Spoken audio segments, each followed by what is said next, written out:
لبيك اللهم لبيك لبيك لا شريك لك لبيك إن الحمد والنعمة لك والملك لا شريك لك.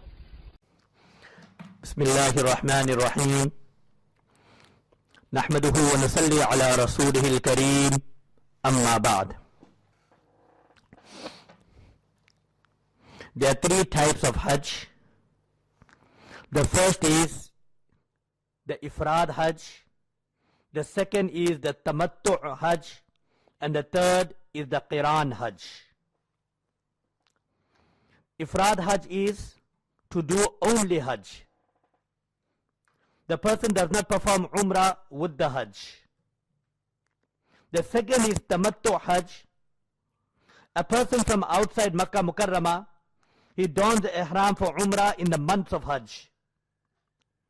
When he finishes up with his Umrah, he comes out of the Ihram of Umrah, he shaves his hair, and he is now in the state of Halal.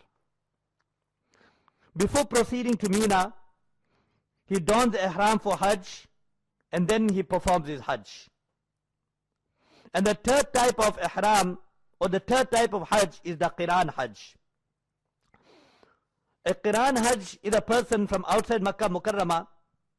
He dons the Ihram for Umrah and Hajj at once during the month of Hajj. Now after performing the Umrah and after making the Tawaf and the Sa'i between Safa and Marwa, he remains in the state of Ihram until he performs his Hajj. A person in the state of Qiran, after making Umrah, he does not shave his hair and he remains in a state of Ihram right until he performs his Hajj. I've referred to the month of Hajj where Qiran and Tamattu is done in the month of Hajj. The months of Hajj are Shawwal, Zilqa'dah and Zilhajjah. That is the 10th, 11th and the 12th month of the lunar calendar. How does one perform Umrah?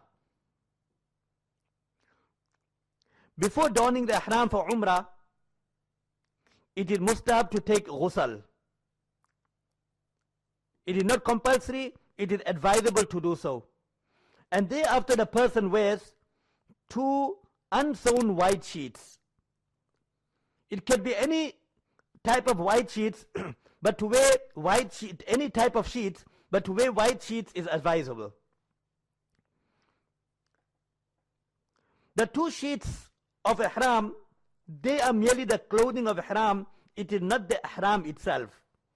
Ihram is a state in which a person observes certain rules, he stays away from certain things, that is the state of Ihram. Now in order to get in the state of Ihram, a person should perform 2 rakats of Nafil Salat. And whilst the person performs the Salat, he should ensure that his head is covered at that time.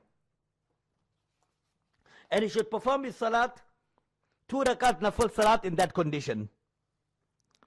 After performing the 2 rakat Salat, the person should make the intention of Ihram. If he intends making Umrah or he intends making Hajj, whatever the situation may be, the person should say the Labbaik with that intention. For example, the person intends making Umrah, then with the intention of Umrah in his heart, the person should say Labbaik Allahumma Labbaik Labbaik la sharika laka Labbaik innal hamda wan ni'mata laka wal mulk la sharika lak. Now the moment the person says the Labbaik, he says the Talbiyah, he is already now in the state of Ihram, and the person will have to observe all the laws of Ihram, which I will discuss at a later stage. Now the Ihram of a woman is the same as that of a man, with the exception of a woman will wear her normal sewn clothing, and she shouldn't read the Talbiyah so loudly that a male can hear the Talbiyah. She should say the Talbiyah softly, she would say, Labbaik Allahumma Labbaik, read the 2 rakat salat, and after that, she, with the intention of a umrah, she would say the Labbaik, and then she would get into a state of ihram. If a woman is in a state of menses, then she should still don the ihram, make the niyat of ihram, recite the talbiyah, but she would not perform the 2 rakat salat before that. Now, what is umrah? Primarily, umrah consists of 2 acts. One is to make tawaf of the Baytullah Sharif, to go around the Baytullah Sharif 7 times, and then to make sa'i between Safa and Marwa. After making tawaf of the Baytullah Sharif, it is wajib to read 2 rakat salat. And after the 2 rakat salat, make dua to Allah Tabarak wa Ta'ala. Whatever dua the person wish to make to his heart's content and his desire, he should make dua to Allah Tabarak wa Ta'ala after the 2 rakats wajib tawaf. After that, the person then proceeds to Safa and Marwa, and from Safa he goes to Marwa, Marwa to Safa, and in that way he finishes off 7 times. From Safa to Marwa is 1, Marwa to Safa, that is 2, and in that way 7 times the person will make sa'i between Safa and Marwa.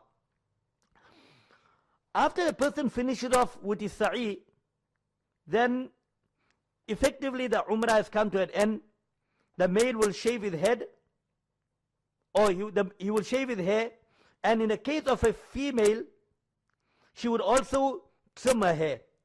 Now in the case of a male, to shave the entire hair of the head, that is advisable, or at least quarter of the entire head.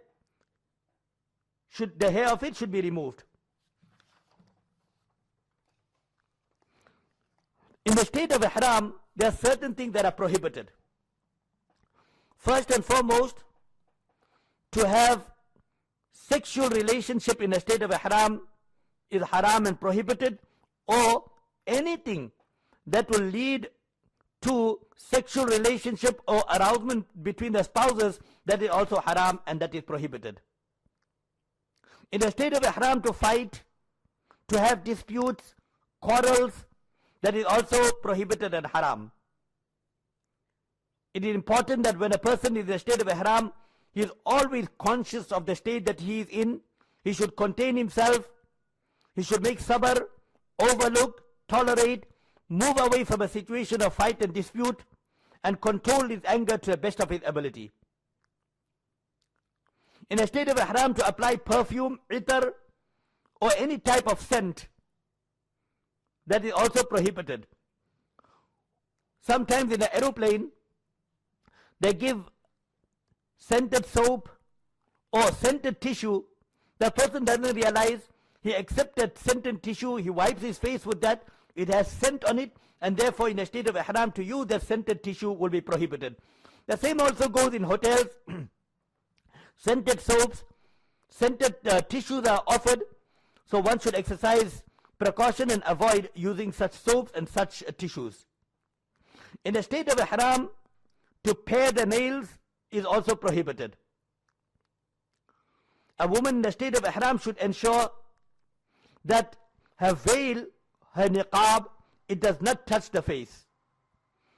According to some ulama, for a woman that is conscious of the state of parda, especially this time of fitna, fasad, corruption, some ulama have permitted that a woman, if she finds difficulty in wearing that head cap so that the niqab does not touch the face, she can wear the niqab which touches the face and thereafter give sadaqah. So there are 2 views of the ulama on this. It is advisable that a woman in a state of ihram doesn't wear the niqab that touches the face, but should she do that, then she should give sadaqah and charity. And the law of that I will be discussing at a later stage. For a woman in a state of ihram, obviously she will be wearing sewn clothes, but for males in a state of ihram to wear any type of sewn clothes, whether it is a shirt, whether it is trousers, whether it is khuffain, leather socks, Any sewn clothes in a state of ihram is prohibited. And the most important thing in a state of ihram, the person should understand that he has proclaimed when he donned the ihram, labbaik Allahumma labbaik, labbaik la sharika laka labbaik, innal hamda wa ni'mata laka wal mulk la sharika lak. The person says from the depth of his heart, oh Allah, I'm present. Oh Allah, I'm present. Oh Allah, I express my servitude and my slavery to you. Oh Allah, you are my master, and I would do whatever you would want me to do. In the state of ihram, always be conscious of the presence of Allah Tabarak wa Ta'ala. And one very important thing, while the state of ihram, it is a part of spiritual upliftment and closeness and proximity to Almighty Allah Tabarak wa Ta'ala, the person should safeguard his eyes, safeguard his ears, safeguard his mouth. Don't speak lies, don't backbite, don't gossip, don't speak anything unnecessary in the state of ihram. If you have to say anything in a state of ihram, say labbaik Allahumma labbaik, labbaik la sharika lak labbaik.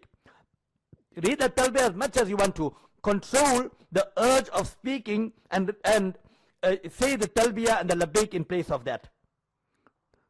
Don't hear ghibat. Don't be in a gathering where there's ghibat and backbiting taking place. What's the point? You are in a state of ihram and you're trying to get closer to Almighty Allah Tabarak wa Ta'ala. It's a means of spiritual upliftment, but then through your eyes, through your mouth, through your ears, you're contaminating the heart, which you're intending to purify in the state of ihram. And the most important of all is to control the eyes, to control the nazar. In our normal state, to control the nazar is also for us. Allah Ta'ala tells us in the Quran Kareem, قُلْ لِلْمُؤْمِنِينَ يَغُضُّوا مِنْ أَبْصَارِهِمْ. Say the believing males that they should lower their nazar and their gaze. Tell the believing females, they too should lower their nazar and to lower the gaze. Just as it is not permissible for a male to see a female cannot see a male, and it is human nature that every person is attracted to opposite gender, to a form, the shape, and the other aspects of the opposite gender. A male, he is attracted to the feminine qualities of a woman. A female, she is attracted to the masculine qualities of a male. So both of them should never trust their nafs, control their nafs and contain themselves. And the thing that feeds the heart and the mind and the soul with all these evil thoughts is the eyes. The eyes is the road that contaminates the heart, the mind and the soul. And that is why Nabi Kareem sallallahu alayhi wa sallam says, An-nazar sahmum min sihami shaitan. That to throw a lustful glance, that is a spear from among the spears of the shaitan. So as far as possible in the state of ihram, you want to maintain your ruhaniyat of that ihram. You want to keep your heart, soul and mind pure, and you want to feel the closest to Allah Tabarak wa Ta'ala. Make sure you guard the nazar to the best of your ability. Don't be in a gathering where there's women. Women shouldn't be in a gathering where there are men. There should not be free talk between men and women. While there may be free talk, one does not know what enters in the heart and mind at that time. And the person may be performing salat, the person may be making tawaf, but Allah forbid, whilst making tawaf, in the heart and mind there's a thought of a woman. Whilst making tawaf, there's the thought of a man in the heart. Making sa'i between Safa and Marwa, one is saying labbaik Allahumma labbaik. The person is engaging so much of zikr and dua and everything, but one has already contaminated the heart. So it's very, very important, safeguard and protect the heart, the soul from mind, from the thoughts and the sight of the opposite gender. Almighty Allah Tabarak wa Ta'ala grant all of us Hajj Mabrur and Hajj Maqbool, and grant us a true understanding of the ruhaniyat of the state of ihram. Wa akhiru da'wana and alhamdulillahi rabbil alameen.